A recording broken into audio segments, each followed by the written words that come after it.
Պարոն Կարապետյան, այնուամենայնիվ 734,000 գուցե ավելի մարդ ըստ էության, գոնե այս հաշվարկների պայմաններում իշխանությանը ձայն չի տվել։ Եվ կարծում եմ ընդդիմության նպատակը միայն իշխանություն հանուն իշխանության չէր, այլ կանխելու Ալիևյան հակ անթուրքական այն ծրագրերը, որը պատրաստվում է իրականացնել Փաշինյանը, երեք Թուրքիայից արդեն ազգայնական ուժերի ղեկավարը Բաղչելին բառացի ուղիղ արդեն ասաց, որ առանց բաների, երկիմաստությունների բանի, ասում է ուղիղ պետք է ասել Զանգեզուրի միջանցքը դա Թուրանի ճանապարհն է, որով իրենք փորձելու են թուրքական աշխարհը միավորել։ Ադրբեջանից ասում են, որ ՔՊ-ին հաջողության հասնելու համար, իսկ հաջողությունը համարում են, որ սահմանադրությունը փոփոխեն ու արդեն Զանգեզուրի միջանց, մյուս պլանները իրագործեն, պետք է լինելու ընդդիմությունից գողանալ 7-8 ձայն։ Իրենք հաշվարկները անում են, որ իրենց 71 ձայնը լրիվ ՔՊ-ի ձայնը բավական է, որպեսզի անեն։ Հիմա ըստ էության ընդդիմությունը կարևոր խնդիր ունի, որ չփոշիացնի այդ ձայները։ Ես ինչքան հասկացա ձեր նշած ճանապարհային քարտեզից, բայց վերջնական հասկանալի չի։ Մանդատները վերցնելու են, այդ թվում սահմանադրական դատարան են դիմելու, փողոցային պայքար է անելու, ճիշտ հասկացա, թե դեռ մանդատները վերցնելու հարցնել է այսպես տրված, որտեղ 734,000 ձայնը դա լուրջ ձայն է, այսինքն դա այն է, ինչի չհասավ Նիկոլ Փաշինյանը, չէ, ինքը ուզում է սահմանադրական մեծամասնություն։ Հիմա բոլորի սպասումը դա է հստակ։ Ձեր կարծիքով եւ արդյոք այս հարցը արդեն քննարկվել է վերջնական վերցնել, չվերցնել, այդ որ ասում եք միասնական քայլեր անել։ Նայեք, բոլոր դեպքերում նորից եմ կրկնում, Նիկոլ Փաշինյանը չի հաղթել այս ընտրություններում։ Եթե վերցնենք այն ընդդիմադիր ուժերը, ովքեր այսպես ասած վառեցին ժողովրդի քվեները, եթե դա չբաշխվեր քաղաքացիական պայմանագիր ուժը չօգտվեր այդ քվեներից, բոլոր հաշվարկներով երևում է, որ իրենք չեն հաղթել այս ընտրություններում։ Բայց իրենք փորձում են գրանցեն դա որպես հաղթանակ։ Եվ ամենակարևորը իրենք եւ իրենց աջակցող ուժերը սկսեցին զարգացնել այն նարատիվները, որ ընդդիմությունը չպետք է վերցնի մանդատները։ Քանի որ եթե մանդատները ընդդիմությունը չի վերցնում, իրենք ստանում են հնարավորություն միանձնյա կառավարել ազգային ժողովում, բոլորս հասկանում ենք, որ կամ իրենք կօգնեն, կանցնեն այնպիսի ուժեր, ինչպիսին ասենք Արամ Սարգսյանը կամ կան անհասկանալի ուժեր նույնպես, ովքեր կապահովեն իրենց թե սահմանադրական մեծամասնություն, թե ցանկացած քվեարկություն, դրա համար մի կողմում այս խնդիրն է։ Երկրորդ կողմում իշխանության լեգիտիմություն ապահովելու խնդիրն է։ Ես ուզում եմ այդ հարցը քննարկելով ընդդիմադիր բոլոր ուժերի հետ, մենք հասկանանք, կվերցնենք մենք մանդատները, չենք վերցնի մանդատները, մենք պայքարելու ենք, քանի որ մենք մեր պետությունը ունենալու է ոչ լեգիտիմ իշխանություն եւ ունենալու է Ադրբեջանի եւ Թուրքիայի ձևավորած մեխանիզմը Հայաստանում, որով տանելու են մեր երկիրը թրկացման եւ կործանման։ Մենք ամեն ինչ անելու ենք, խանգարենք այդ process-ներին։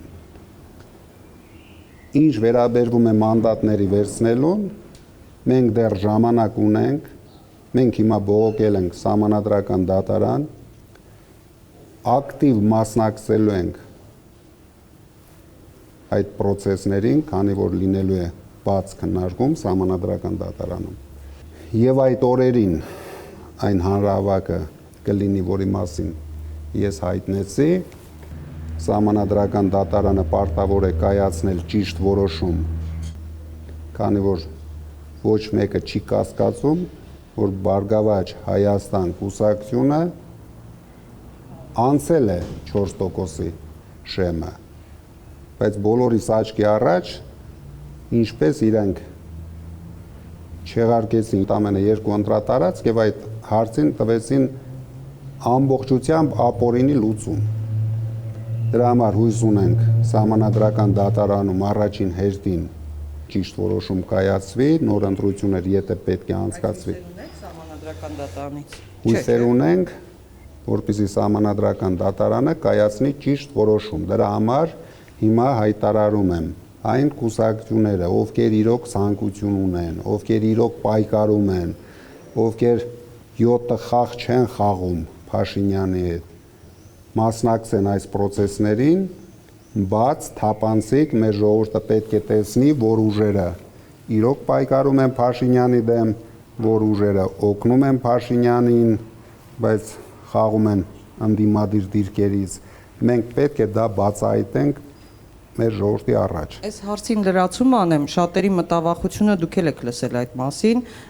որ ՔՊ-ն կարող է, ինչպես ադրբեջանցիներն էլ ասեն, այդ 7-8 կամ 9 ձայնը անասնագողություն տերմինը մեր քաղաքական միջավայրում արդեն շատ ակտուալ տերմին է, որ կարողանան վերցնել, ընդդիմադիր ուժերից գողանան, մարդագողություն անեն, ինչպես եղավ նախորդ պարլամենտի ժամանակ։ Դրա հետ կապված նույնիսկ ասում են պետք է թուղթ ստորագրեն, նոտարով հաստատեն, ՀՀ-ում հայտարարություն անեն եւ այլն։ Ոնց եք դա կանխելու, սա դրան հավելել։ Եվ երկրորդ հարցը, այս լրացում էր ինձ կներեք, եւ երկրորդ հարցը Նիկոլ Փաշինյանը գինը այս ընտրություններում, այսպես ասած, ճակերտավոր հաղթելու, որ այդ Թրամփով, Մակրոններով, չգիտեմ, Ռուսաստան լինի, Թուրքիա, Ադրբեջան, գինը պարզ է։ Զանգեզուրի միջանցք, Սյունիք, հակառուսականություն, այս ամեն ինչն է։ Գինը դա է։ Հիմա արդեն այդ երկրները իրենից ասում են տղա ջան, ժամանակն է պիտի վճարես։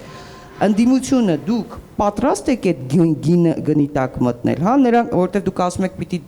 դիմենք այդ երկրների ղեկավարներին, դեսպաններին, այդ դեսպանները եկել են օրինակ ձեզ տեսել։ Ինձ շատ հետաքրքիր է, որովհետև դուք ընդդիմության առաջնորդը կալանավորված եւ կալանքի տակ, տնային կալանքի տակ չէր կարողանում Քարոզ Արշավանցնել։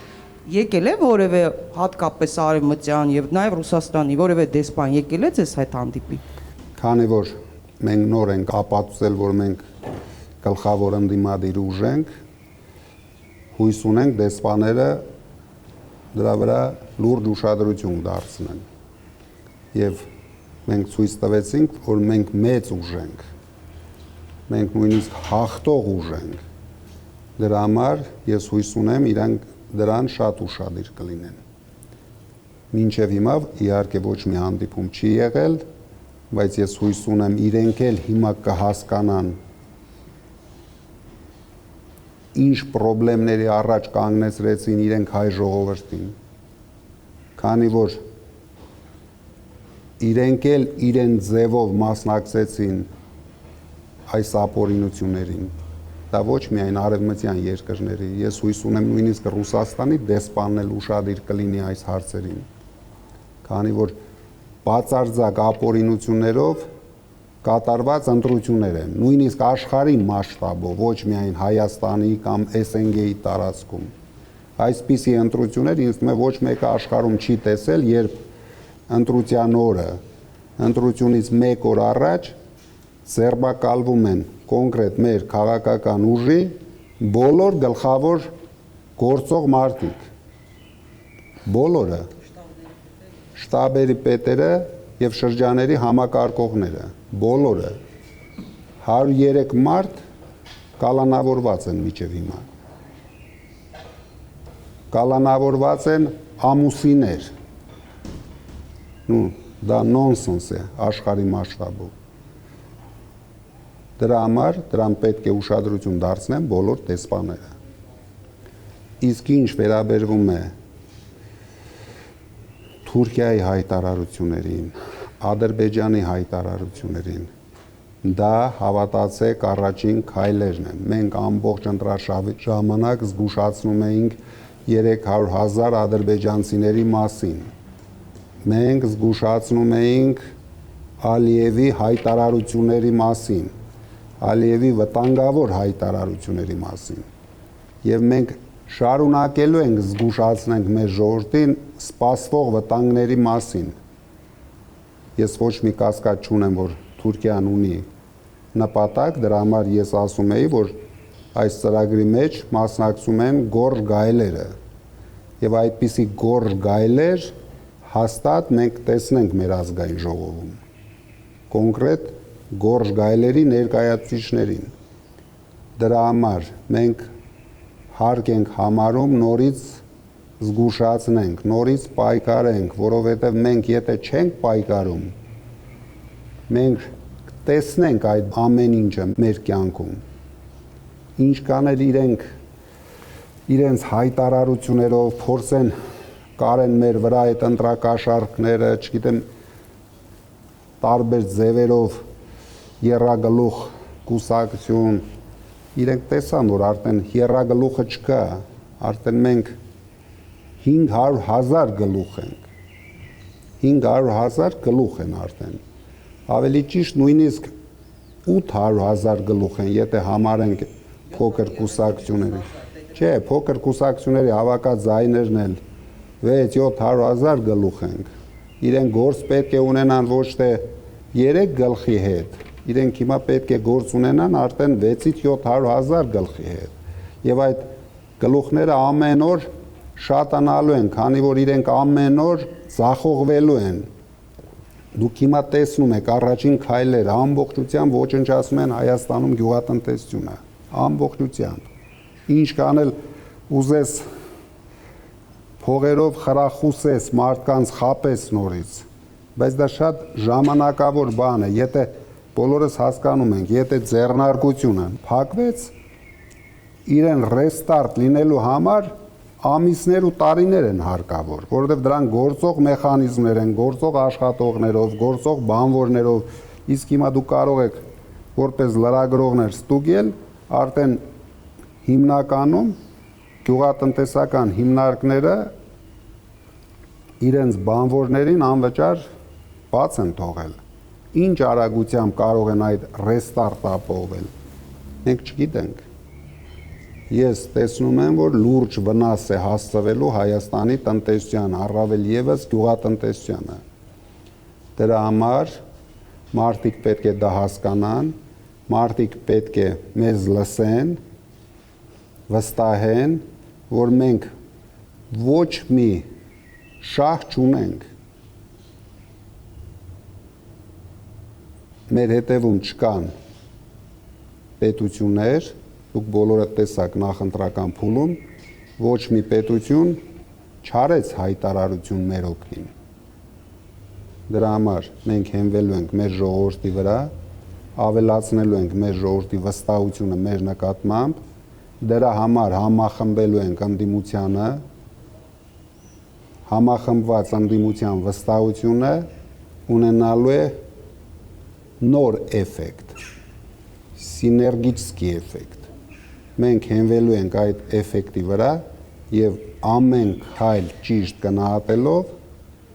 կանենք մեր հաջորդ քայլերը։ Ինչ վերաբերվում է մանդատներին վերցնելու, ես արդեն բացատրեցի, իհարկե Փաշինյանը եւ իր կողմնակիցները չեն ուզի մենք մանդատ վերցնենք։ Բայց մենք ուշադիր քննարկելու ենք, դրա համար ասում եմ, բաց քննարկումներ են լինելու, ուղիղ ետերում են լինելու այդ քննարկումները, որ մեր ժողովուրդը ճիշտ գնահատի բոլոր հարցերը, մանդատները ճիշտ է վերցնել, թե ճիշտ չի վերցնել։ Ընդդիմության մեջ դուք տեսնում եք շատ պատրաստված գրագետ մարդիկ կան, ավելի ճիշտ գնահատականներով, մեր ժողովուրդը դա նորից պետք է լսի։ Դրանից հետո մենք ունենք սահմանադրական դատարանի որոշումը, թեկուզ լավ կամ վատ, բայց դա լինելու է որոշում։ Մենք նույնպես ցույց կտանք ժողովրդին, որ այս մեխանիզմն է աշխատում։ Եթե վատ որոշում լինի, չկա սահմանադրական դատարան։ Երկրորդ թե մեկ օր առաջ մենք տեսանք, որ Հայաստանում գոյություն չունի կենտրոնական ընտրական հանձնաժողով։ 1 րոպեում ապօրինի որոշում կայացրեցին, մի ամբողջ կուսակցության հավաքած 60,000 ձայները դրեցին, ջրեցին։ Մենք հերթով պետք է ցույց տանք, բոլոր կառույցների ապօրինությունները եւ դրանից հետո նորից եմ ասում արդեն ամբողջական ընդդիմությունով որոշենք մեր հաջորդ ու գլխավոր քայլերը։ Անասնագողություն։ Ինչ վերաբերում է դրան։